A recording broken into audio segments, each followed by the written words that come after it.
According to Harvard Business Review, collaborative leaders regularly seek out diverse opinions and ideas among themselves to build strategies and solve problems. As a result, employees are more engaged, feel trusted, and are more likely to take ownership of their work. Most executives agree that collaboration is more important than ever in today's turbulent business environment. A company's very survival may depend on how well it can combine the potential of its people and quality of information they possess with their ability and willingness to share that knowledge throughout the organization. Now, joining us this morning, of course, is our guest, who is the CEO of Aspire Coronation Trust Foundation, Osai Alile. Good morning, and thank you very much for joining us. Oli, how are you doing? Very well, thank you. It's good to see you. Welcome to the show. We're talking this morning about collaborative leadership, and it's not a term that is often used by a number of people, or maybe they use it quite loosely without understanding the depth of what it means and why it's important in revolutionizing how leadership is being done in Africa. So talk to us about what truly it means and the practicality of collaborative leadership. Thank you for having me. I mean, when we talk about collaborative leadership, we're talking about leadership coming together from various sectors, including the public, the private, and the social sector, to foster partnerships and collective impact, and really promoting the resources for sustainable development. Daily, we in Africa, we grapple with varying challenges from, threatening development, leadership, as you just discussed this morning, insecurity, climate change, and such like. But as we may begin to realize, one single entity cannot solve the problem on their own, and we must be positioned to solve Africa's problems together. There's need for collectively working together, and that's where collaborative leadership comes into play. Gone are the days where everyone waits for the government, the private sector, or even the social sector to do these things, both locally and globally. We must begin to think more collaboratively as leaders, even as just in our different sectors. And that is where collaborative leadership must come into play in this season that we are all in now. All right, tell us a little bit more about what the ACT Foundation's dialogue is all about concerning collaborative leadership. So our foundation, we're in our 8th dialogue process, and what we do is really bringing different stakeholders together, making them understand, depending on what is going on in the situation in the season. And this year, we decided that collaborative leadership was more in line with what was going on. And we have decided to come together to have a conversation about it. But not only in terms of conversing, but coming up with solutions that bring about impact in the long term. And we think to ourselves that this is important, especially now. So the dialogue for us is going to come up with, it's really helping us to foster our partnerships, helping us to promote collaboration, helping us to drive impact across all the different countries that we work with. And the last few years, ACT Foundation is in working with over 100 organizations. We're in 12 countries across Africa. And we are working with also the private sector. We're also working with the public sector as well. And we feel that everyone must come to the table to bring about solutions to the situations that we are finding ourselves in. Okay, I mean, you've highlighted a number of the challenges that have birthed the need to have the conversation about collaborative leadership. But let's look at, insecurity is one of the issues that you've mentioned. What would you say are some of the other challenges that you're hoping that this conference will be able to talk about? And what would you say, would have occurred for you to say that indeed this conference was a successful conference? I mean, for us, it's not, we know, leadership is key, but poverty is also a major force across everything that we're talking about now.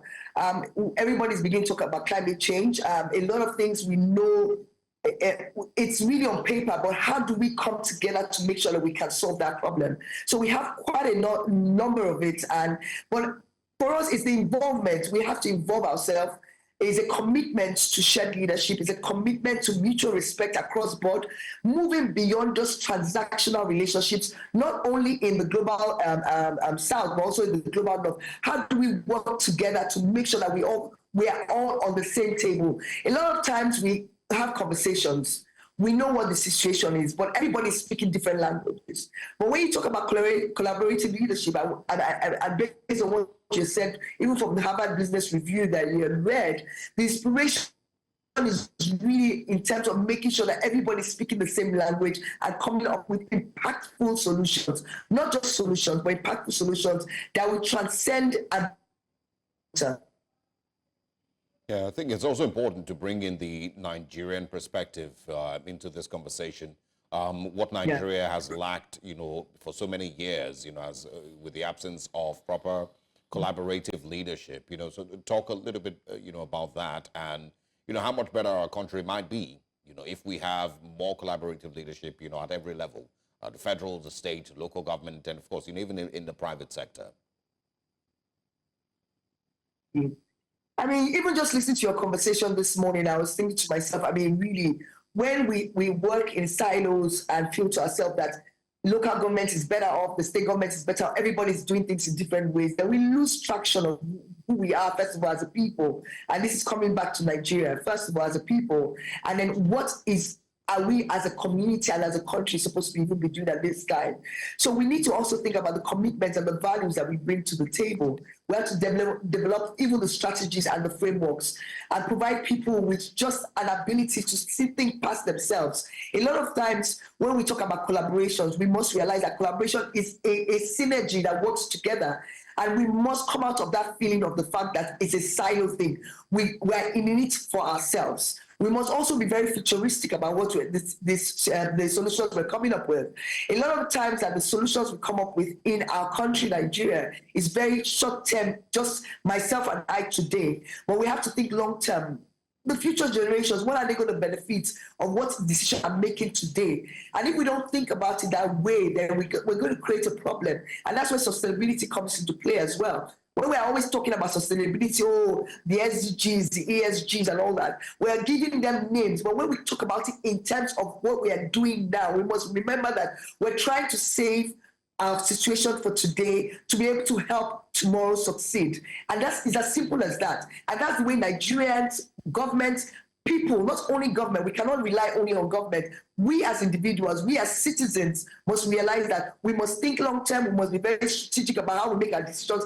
Even to vote is important because all these things at the end of the day helps us in bringing about a collaborative impact that helps us change the way that we see ourselves as citizens, but also as Nigerians.